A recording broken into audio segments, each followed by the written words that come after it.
So welcome back to Yin and Yaz, episode 4. We've titled this The Super Unknown. We'll get into that in just a moment. So this episode is going to cover the year of 1996. And there are 5 big things that happened in 1996, among other things. But we had Mulder, our dog. We're going to talk about him in a minute. And we were living in Evansville, went to Fort Gordon, Georgia. Then we went to Fort Campbell, Kentucky. Wait, 2 moves in 1 year? Really we lived in 3 different places in that year. So quite a lot going on in 1996. 2 moves, Yeah. And then you were going through Green Platoon when we were at Fort Campbell. So we're going to kind of talk about that in depth. And there was also, that was the presidential election year in 1996. It was a big year because it was the first one I was able to vote in. So we're going to get to that in a minute. Congratulations. Do you want to tell us how awesome that picture is? Well, why don't you tell us how awesome that picture is? Well, funny you should ask. That's the cockpit of an AH-6 Little Bird. Okay. We'll talk about Little Birds later. I worked on the avionics systems. Okay. So you just put it there because it's a cool picture? It's a cool picture. It is kind of a cool picture to go with this slide. All right, so let's talk about the title of this episode. You chose The Super Unknown, and I let it be your song choice this time. So cute. I let it be your choice. Well, because I've had the last 2, so I feel like it's only fair. You've had the last 3. Super Unknown is the name of a 1994 album by Soundgarden, but I thought this title goes well with the title of this episode because it's The Super Unknown. We made a lot of big changes without knowing exactly how it was going to turn out. So can you tell us a time when you listened to this? Did you listen to this in 1996 during a certain period of time, or? Not much in 96. I listened to this album a lot in 95 when we were coming up with the idea of what we were going to do in 96. I listened to this on a CD, on your CD player, working for Charlie Haller. Cleaning carpets and carrying wet carpet out. Well, I didn't have a CD player in the car, so I had to do it on the job. Gotcha. Okay. All right. There's a lot of history with that. Well, it's super unknown. It was super, and we didn't know what the hell we were getting into. But we had to make a change. Yeah. Yeah. So 1996 was that pivotal year. A very pivotal year for Yazcorp. All right. So this is Mulder in Jessica's room, I believe. Yeah, this is Jessica's room in Fort Gordon. But so do you want to tell us a little bit about Mulder and how we found him? Mulder was a sweet little dog. I think he had a lot of Australian Shepherd in him, which is probably why I like Australian Shepherds now. This little guy was a stray. I think he was just hanging around our apartment in a rainy day. We found him, right? Yeah, I think we found him like right around UE because we lived around UE on Olive Street. We walked him around and nobody said, "Hey, that's my dog." Didn't have a tag on it or anything. He was an absolute sweet little dog. We didn't take very good care of him. We learned how to take care of dogs after living with Mulder. But that was our first pet as Yazcorp. Mm-hmm. It was. Yes. And he was a good dog. Yeah. We named him after Fox Mulder from the X-Files. And that began a long tradition of naming dogs after sci-fi characters. Because we always watched X-Files with Mulder and Scully on Friday nights. It came on Friday nights. Friday nights? Okay. And I guess we were probably also watching Deep Space Nine and Voyager. But for some reason, we chose the X-Files. Yeah, we were more into the X-Files. Mulder's just a cool-ass name. It was kind of, yeah. Jessica, did Jessica, who used to call him Murder? Was that Jessica? No. Well, when we talk about Augusta, I'll tell you about that. Oh, okay. Jessica used to, this was Jessica's first pet, and she was just learning how to talk. She was like 18 months old. She was very little. And this dog was so sweet because she would grab his head and dig her fingers into his eyeballs. I mean, he would just sit there. He wouldn't do anything. He wouldn't growl. He wouldn't do anything. And she would be like, ice, ice, Like that's how she learned like body part names and stuff like that because And he was totally cool with he it. let her do whatever. Yeah, he was He was just a sweet, good-natured sweet dog. little dog. Okay, this is at Fort Gordon, Georgia. Technically, this is Augusta, Georgia. Augusta, Georgia. You were in Augusta. I worked at Fort Gordon. Yeah, we moved to Augusta, Georgia in March of 1996. And this is our apartment. You can see the cardboard boxes there behind you. And then I used to take Jessica to feed the ducks. We'll get to that in a minute. But what did you think about life in the South? I can give you my opinion, but what did you think? My first impression was I was very impressed with the road conditions. They weren't shit like they are in the Midwest. Better weather? Warmer weather? Well, it's definitely warmer. Hell, it was eastern part of Georgia. You're going to get warm there, hot and humid. I do remember some cold days. Yeah. Now, Augusta, I will remind our viewers, Augusta, Georgia is where the Masters golf tournament is done every year. And so I remember when we moved there, the Masters was held shortly after, because I think it's in like April or something. It was either later that month or in April that the Masters was held. I remember that being a big deal. Like, anyway, that's a little trivia. Yeah, they wouldn't even let us apply for a weekend pass. They wouldn't let the single guys off post. That weekend Yeah, or something? because Okay. the Augusta was too crowded. Yeah. The world had come to Augusta. Yeah, it was a lot of people, I remember. Now, how did you pick the Le Mans apartment complex? I do need to know this. Inquiring minds want to know. It's the result of a few mistakes. I didn't bring a car. So I was dependent on a phone book. I didn't have the internet. I had a phone book, and I had to ask a buddy of mine who I had just met, hey, can you drive me around Augusta? How many apartments did you go to before you found this one? I don't remember. It was a terrible choice, folks, but we lived with it. Dude, it was a big 3-bedroom apartment. Yeah, and I think we paid $500 and something a month for rent. And it was decently priced, you're but right. it was in a bad part of town. We were in the hood. I didn't know any better. I didn't have a car to really look around. And they had something available. Somebody died at the pool when we lived there. Do you remember somebody drowned at the pool? That was one of the reasons I picked that goddamn apartment complex, because it had a pool. But yes, you're reminding me, I never, ever got to use that pool because a guy had an accidental death in the pool and they shut down the pool. I never took Jessica there. We were there all summer. I never took her there. It was tainted with like, well, not only that, you know the incident we had with the one guy downstairs. We had to call the cops on that. That's a whole other episode, folks. We're not going to get into that now, but it was a bad part of town, and I had a 2-year-old baby. And I was home all day, so it was a little scurry. I'm not gonna lie. Yeah, but we had Mulder. Our security dog. Okay. Remember, Mulder wasn't. He was a sweet dog, but remember the little boys around that area.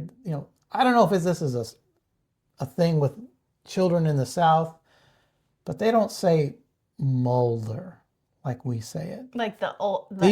These little boys said murder. So they thought my dog's name was Murder. And when I would walk him and return to the apartment, they would run away saying, oh my God, it's Murder. They were scared of Mulder. Yeah, it was an interesting 8 months. Nothing happened when Mulder was around. Right. And I'm going to say life in the South for me was a bit irritating because it was a very slow pace. Now, you got to remember, this was like, 19-year-old Jenny. And 19-year-old Jenny was not a very patient Jenny. And so I would go to the grocery store or we would go out to eat and we would have to like wait on service. And, I would be behind 2 people in the grocery store line that was talking about Aunt May's back surgery and talking across the lines. And I was like, oh my gosh, I just want to get these groceries and go. And it was just a very slower pace than I'm used to. So that to me was very Wow. problematic. So growing up in Indiana had y'all wound up. No, I'm not saying I was like New Yorker fast You paced were or anything Indiana like that. fast. But I'm not I mean, like think about it. The sitting back. Indiana Pacers. Yeah, but I'm not like sitting back. Yeah, haha. You did. I'm not sitting back like with just a cup of tea and just rocking the day away on the porch. You know, like I got stuff to do. I got things to do. I got to get going. And I found it Got to very get them slow. laundry put that laundry put away and put those groceries put away because you didn't have a car with air conditioning. You didn't want that ice cream to melt. Yeah, Jessica and I had the Cavalier, and so and I had 2 CDs to my name. I had Alanis Morissette and I had Bon Jovi, Slippery When Wet. And so that's probably how Jessica got to know every song on that Alanis Morissette CD. That's right. probably why she liked Alanis That's Morissette right, because we so had to much. share one car. Yes. It was And I can remember some difficult days, times. you know, PT was 4:30 in the morning, so that meant I got up at 3:50. I'd make it by 4:30, and I'd get home probably around 5:30. And there were some days where you would drive me to work, and I'd have to call you to come pick me up. Yes. And sometimes I would maybe just go to the grocery store or whatever with Jessica or Walmart and then go back home. I potty trained Jessica at this time. And remember, there's another big life thing is we bought our first Honda when we were in Augusta. It was not our first. It was our second. But isn't there more stuff on this slide? There might be. Yeah. Augusta, Georgia. Yeah. Okay. So, and that's what I'm getting to. So what do you remember most about 35 Romeo School? That's what you did here. It was a very short period of time. Well, I had just enlisted to active duty Army, and that meant I was eligible to reclassify for a new job.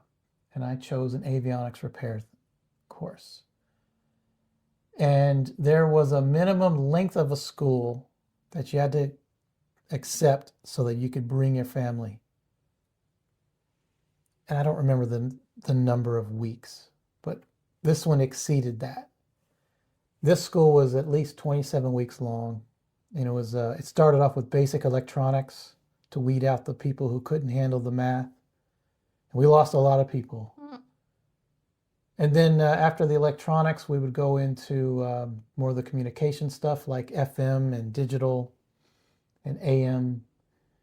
And then we go into more specialized stuff where I learned the actual 35 Romeo School, which was more like the aircraft survivability equipment, which would be transponders, radar warning receivers. And our bread and butter was night vision goggles. I was the guy who built the night vision goggles for my unit. And wasn't it rumored, maybe I'm remembering this incorrectly, but wasn't it rumored that when you worked on some of this equipment in 35 Romeo School, that it could make you sterile or mess with your fertility, a man's fertility? Am I dreaming that? Okay, you want to go straight to the man's part, but yes, there was a danger. If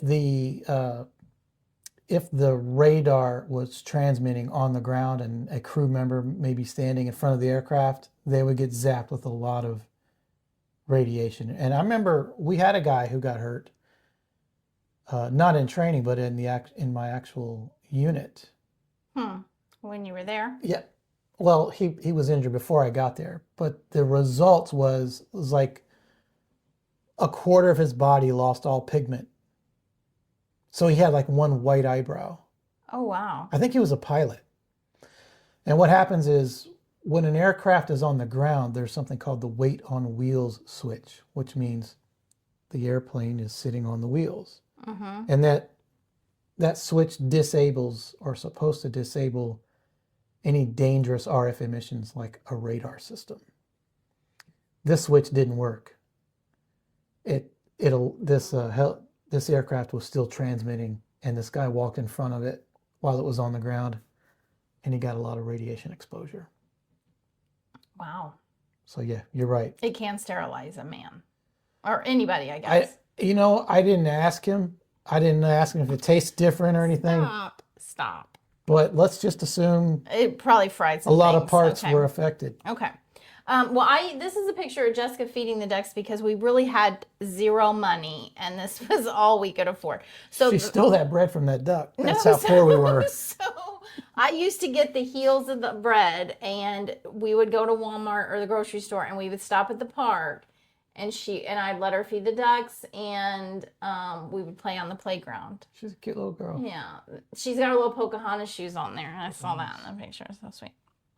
Alrighty, so then we're moving on up you actually got orders when we were at Fort Gordon to go to Germany, but then those changed. Those only were there for like 2 weeks, and then it changed. Yeah. All of a sudden, for some reason, and you were going to go to Fort Campbell, which I was happy about because it was closer to home. My mom was happy about that. But the reason it got switched is because they wanted you in the 160th in the special ops. Well, I guess the 160th needed more people. I mean, it's not like I had done anything to prove myself. Like, hey, get that guy down in Georgia. You need him. I mean, there were a bunch of us graduating from that course, and most of us were selected. Yeah. But, I had orders to go to Germany, which meant we were preparing to move overseas, which meant poor little Mulder would have to go into 30-day quarantine. And we also were aware that that short little war in Bosnia was underway, and any American GI going to Germany was immediately going to Bosnia. So we were thinking, I'm going to go to Germany ahead of you and then go join the war in Bosnia, and you and Jessica and Mulder are going to go to Germany on your own, and you took French in high school. Doesn't matter. The orders I would have adapted. I think while I was waiting for my security clearance to come through, the orders were changed to Kentucky, to a unit I'd never heard of. I assumed, Fort Campbell, 101st Airborne Division. So I went and got the Screaming Eagle patch put on my shirts. I didn't know I wasn't joining. Oh, you thought you were going to be in the 101st. I assumed I'd be in the 101st because they're the dominant unit of Fort Campbell. Surprise. Oh, contraire. So we went to Fort Campbell and we considered on post housing, but I can't remember. Maybe the wait list was like super crazy long. So we ended up looking at houses and we found a builder in Oak Grove, Kentucky. We were very close. And I remember calling on that 800 number about your orders, and it was Germany for several weeks, and then it switched all of a sudden to Fort Campbell. So yeah, we had this, we picked this house out, and there's my Mustang there. So what is your best memory of this house on Poppy Seed Drive in Oak Grove, Kentucky? I have a lot of good memories. Played a lot of ball in the front yard with Jessica. I installed our satellite dish. That was when I was really starting to notice I kind of got a knack for this wiring thing.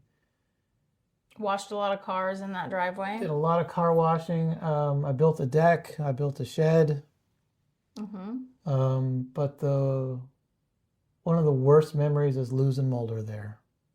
Yeah, he died in the backyard. Very sad.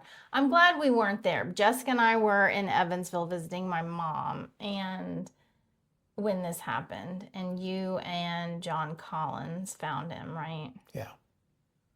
Yeah.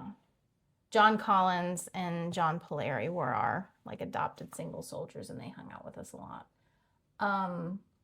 Yeah. It was a very tragic. Don't cry. I'm not crying. It's just a very tragic. I remember you calling me and telling me that you found him. It was very tragic. Like I said, we didn't take very good care of him. We learned a lot. And one of the things I learned mostly with Mulder's death was put a fence up in your backyard. Yeah. We didn't have a fenced-in yard, and he had a chain and got caught on Jessica's swing set. I think it broke his neck. Yeah. It was very sad. just there's a lot of good memories there at that house, I think. Oh yeah, you were there. Yeah, just got a lot of good memories there. And then Jolie was born there. We brought Jolie home from the hospital. She lived there for a year.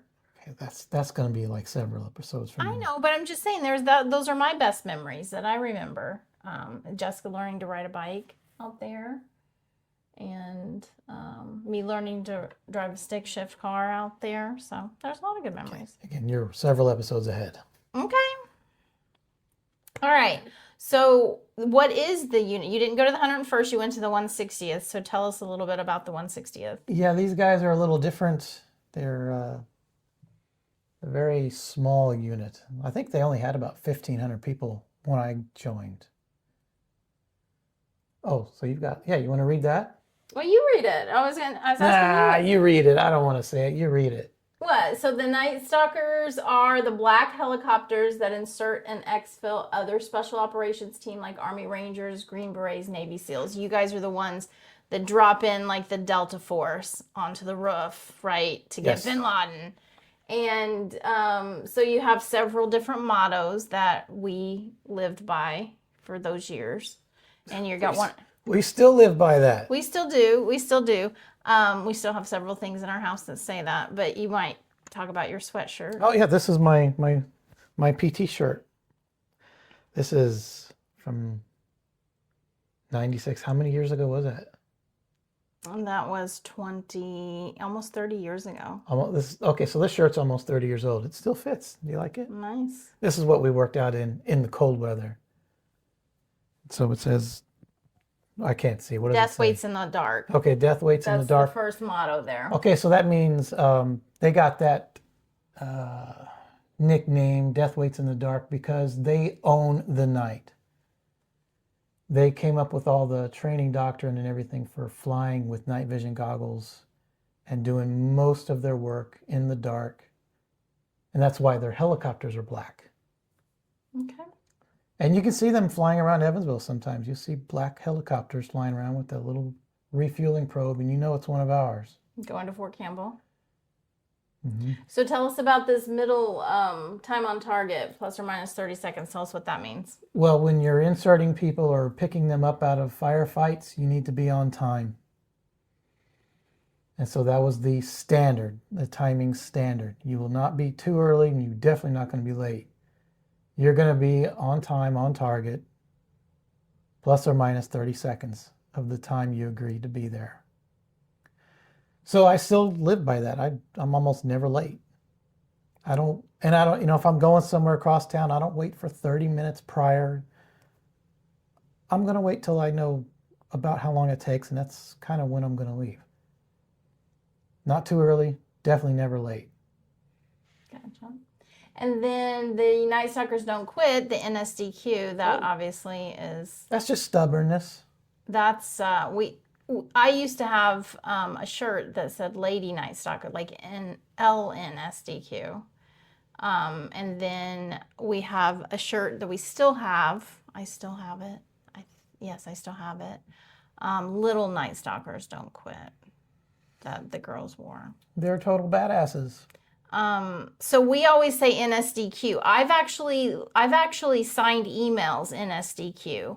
And I've actually sent that to people, and I've had so many people, and like some of our friends have been one of them when we've said NSDQ to each other.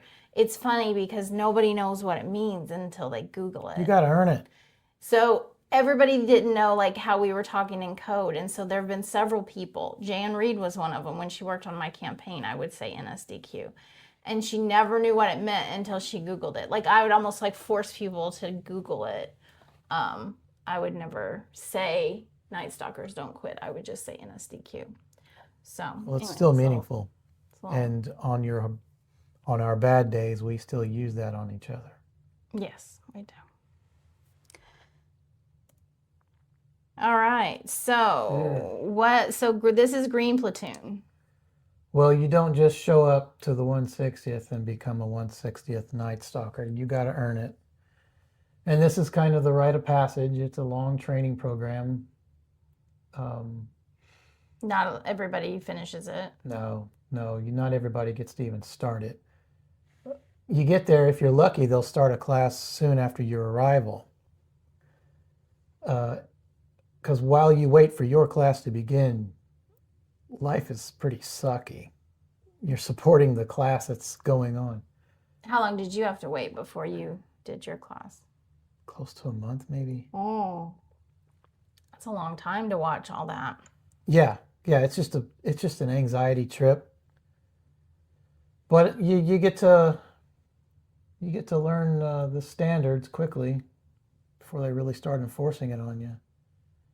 And there's a lot to learn. Yeah. And so what did you learn when you were in there? All I remember is the muddy BDU pants in my bathtub. Like those poor guys right there. Mm-hmm. So one thing about special operations media, you may notice a lot of these guys that are blacked out, they don't like to show their faces very often. I got these images off of a website, but this is actual Green Platoon training. Now that upper. That is actually that is me you. at the range blowing shit up. You can see my face in that. That's fine. So you asked me what we learned. Well, one thing we learned was the first thing, teamwork. The most effective way that worked for me to learn teamwork was to carry a heavy log for several miles. It's heavy, it's cold, it's wet, it's slippery. And you can see all these guys, they've got it on their left shoulder, and they would, on cue, hold it over their head and move it to the right shoulder, or maybe sit down on the ground and do sit-ups with it. As a team, there's no individuals. And other things we learned was nighttime land navigation, a lot of hand-to-hand fighting. We like to fight. Is that why you like Kala so much now? Well, that's another episode. But yeah, there was a lot of fighting, a lot of hand-to-hand fighting, a lot of knife fighting. Knife fighting is nasty. And then we also got certified as combat lifesavers, which is kind of a advanced first aid. I got to set my first IV and get an IV from a guy doing his first IV. And how long does Green Platoon last? It's about 5 weeks for the enlisted guys.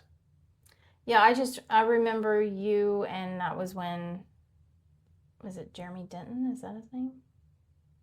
What about him? Didn't he stayed with us for a little while. You guys both had your muddy BDU pants in my nice brand new bathtub. Is Jeremy part of this episode? No, I'm just saying, I remember I'd have to take Jessica into our bathroom and give her a bath at night because you guys would be soaking your muddy stuff in my brand new pristine white bathtub. Should have seen the inside of my car. Yeah. And it would stink too, like it was gross and sweaty and muddy. Yeah, it was gosh, I went through Green Platoon in October, so it was getting cold. Yeah, it was late. That's cold mud. Yeah. They don't warm it up for you. Mm-hmm. Yeah, you graduated in November, I think, 96. All right. And so that's when you wore the Yeah, you get to graduate. maroon beret.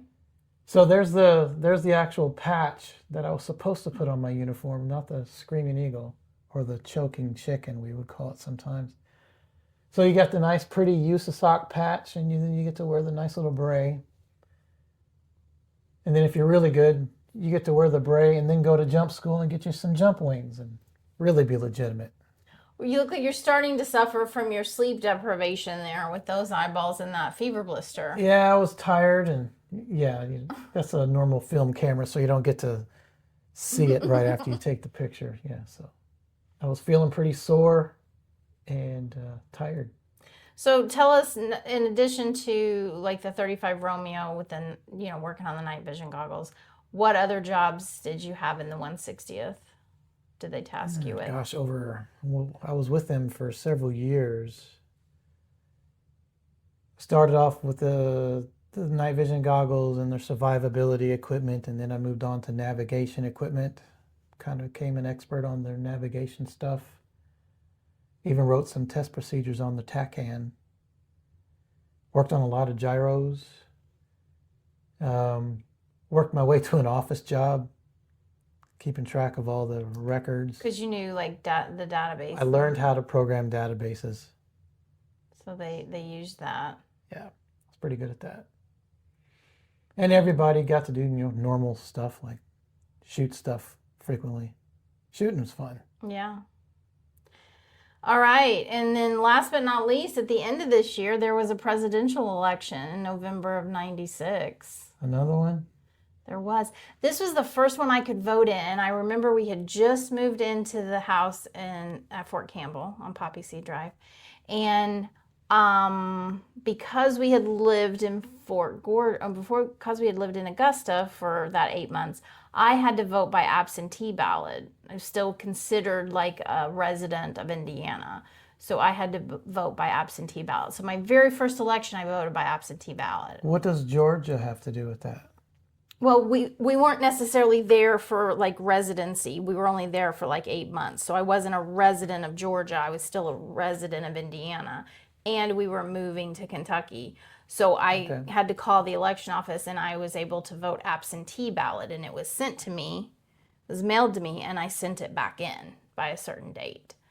And I remember doing that. And it was the 96 election. Okay, it's starting to come back to me now because I think I graduated Green Platoon like October 30th or something.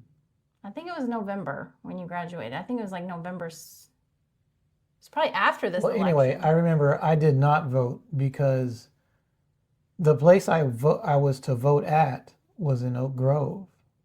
But I was working so deep into Fort Campbell. Yeah, you were. We didn't have enough time to go vote and be back. So I didn't even try. Gotcha. Because I wasn't going to get smoked for being late. Right. I was too scared to even try that. Gotcha. Now, Clinton, when Clinton got reelected, he visited Fort Campbell, didn't he, one time at the airfield? He stopped there to change aircraft to go to Owensboro. Okay. And you guys were not able to come out onto the, you had to stay in the hangar. Are you asking me or telling me? I'm just asking you about when that happened. Well, it wasn't in 96. I know. It was later, I think. Yeah, we'll do that episode later. Okay. Well, because it's relevant to right now. It'll be relevant in 97. Okay, well, we're over time. We're at 32 minutes. Okay, so you want to tell us what's the next episode? The next episode is going to be 1997, and we might combine some years. I don't necessarily know if we have enough content for 1997, but 1996 was pretty thick with content. So, did we talk about your favorite moments in the house? Yes, I sprinkled that in. Yeah. I didn't want to leave that out. Are you paying attention when I speak? Did you like the satellite dish? I remember the satellite dish, yes. I ate a whole bucket of ice cream when I did that. You ate a whole bucket? What kind of ice cream? Friars. Okay, I thought that was like your vanilla Swiss almond days. I liked them both, but I worked so hard on that satellite dish that I didn't eat, and then when I got it done, I was very hungry, so I ate the whole bucket of ice cream. Okay. I'm thinking it was vanilla Swiss almond. Those were about the times Haagen-Dazs, your vanilla Swiss almond days, but around that time. All right, well, until next time on Yin and Yaz, you want to drink to that? Did you drink it all? I did, yeah. Do you toast afterwards or whatever? Whatever. Oh, good job. She was the boss this time. Good job. You did a good job. You did a good job. We carried the log together. Yeah. Yeah, we carried now stick me in the arm. No. All right, are you going to stop it?